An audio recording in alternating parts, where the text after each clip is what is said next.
রান্নায় স্বাদ কেমন হবে সেটা সম্পূর্ণ নির্ভর করে আপনি কেমন প্রসেসে রান্না করছেন সেটা। আসসালামু আলাইকুম সবাইকে, চলে আসলাম আজকে আবার একটা নতুন রেসিপি নিয়ে। আমার আজকের রেসিপি এই যে শাক দেখতে পাচ্ছেন, আপনাদের এলাকায় এটা কি শাক নামে পরিচিত অবশ্যই কমেন্টস করে জানাবেন, আর আপনারা কিভাবে রান্না করেন সেটার মতামত অবশ্যই দিবেন। তো আমি শাক রান্না করার জন্য এখানে সিম আর আলু কেটে নিয়েছি। আমরা বেশিরভাগ সময় এটা সিম আলু দিয়ে রান্না করি, শুনেছি এটা নাকি ডিম দিয়েও ভাজি করা যায়। তো সিম আর আলুগুলো কেমন করে কেটেছে অবশ্যই আপনারা দেখতে পাচ্ছেন। এগুলো আমি কড়াইয়ের ভিতরে দিয়ে দিলাম, দেওয়ার পরে কাঁচামরিচ আর পেঁয়াজ কাটা দিয়ে দিলাম। শাকটা আমার এলাকায় বালি শাক নামে পরিচিত, আমার শ্বশুরবাড়ি এলাকায় বতুয়া শাক। আমি এখন লবণ দিয়ে দিলাম, দেওয়ার পরে আমি কুটে রাখা শাকগুলো দিয়ে দিলাম। আমি এই শাকগুলো একদম কুচি কুচি করে একটু আস্তে আস্তে রেখেছি, কারণ এই শাকগুলো একদম সিদ্ধ হয়ে গেলে গলে যায়, যে কারণে এটা আস্তে আস্তে রাখলে ওইটা একদম গলে না, একটু ভালো থাকে আর কি। তো আমি এখন সিদ্ধ হওয়ার জন্য ঢেকে দিলাম। আপনারা কে কী রকম রান্না করেন অবশ্যই আমাকে কমেন্টে বলবেন। তো এই যে দেখেন আমার শাকটা একদমই সিদ্ধ হয়ে গিয়েছে, আর এখন আমি একটু নেড়েচেড়ে পানিটা টানিয়ে শাকটা তুলে নিব। তুলে নেওয়ার পরে আমি এটাকে বাগার দিব। আমাদের বরিশালের ভাষায় বাগার বলে তেলে দেওয়াকে।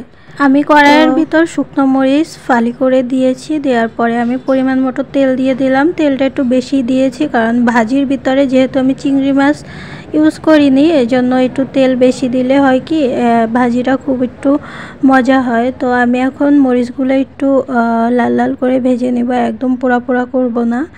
লাল লাল করে ভেজে নিয়ে আমি এর ভিতরে পেঁয়াজ কুচি আর রসুন কুচি দিয়ে দিব। এটাও আমি একদম ব্রাউন করে ভেজে নিব, মানে বাগারের জন্য যেরকম প্রয়োজন হয় সেরকম করব আর কি, কিন্তু একদম কালো করব না। একদম কালো করতে হলে একদম দেখা যায় তিতা হয়ে যায়। আমি বেশিরভাগ সময় একটু সহজ সহজ রেসিপি দেওয়ার চেষ্টা করি, যেন নতুনরা আমার রেসিপি দেখে একটু রান্না শিখতে পারে। আর রান্নাটা হচ্ছে একটা আর্ট, এক একজনের রান্না এক এক রকম, এক একজনের রান্নার স্বাদ এক এক রকম। তো এই যে আমার পেঁয়াজ মরিচ আর রসুনটা ব্রাউন কালার হয়ে গিয়েছে, এরকম ভেজে নিয়ে আমি এখন এর ভিতরে সেই সিদ্ধ করে রাখা শাকটা দিয়ে দিব। এখানে আপনারা বাগারে ইউজ করতে পারেন কয়েকটা কালো জিরা দিলে একটু ভালো লাগে। আমার যেহেতু দিতে মনে ছিল না, এই জন্য আমি দিলাম না। তো এই যে আমি শাকটা দিয়ে দিচ্ছি। সবগুলো শাক আমার দেওয়া হয়ে গেলে আমি অনেক সুন্দর করে কিছুক্ষণ এটা নেড়ে চেড়ে তেলের সাথে মিশিয়ে নিব। তেলের সাথে মিশিয়ে নেওয়ার পরে দেখা যাবে একটু শাক দিয়ে আবার পানি বের হয়ে গেছে, তো সে পানিটাও আমি একদম টানিয়ে নিব। আসলে এরকম শাক রান্না করলে শাকের মজা অনেক বেশি বেড়ে যায়, আমার তো খুব ভালো লাগে। আপনারা অবশ্যই বাসায় ট্রাই করবেন।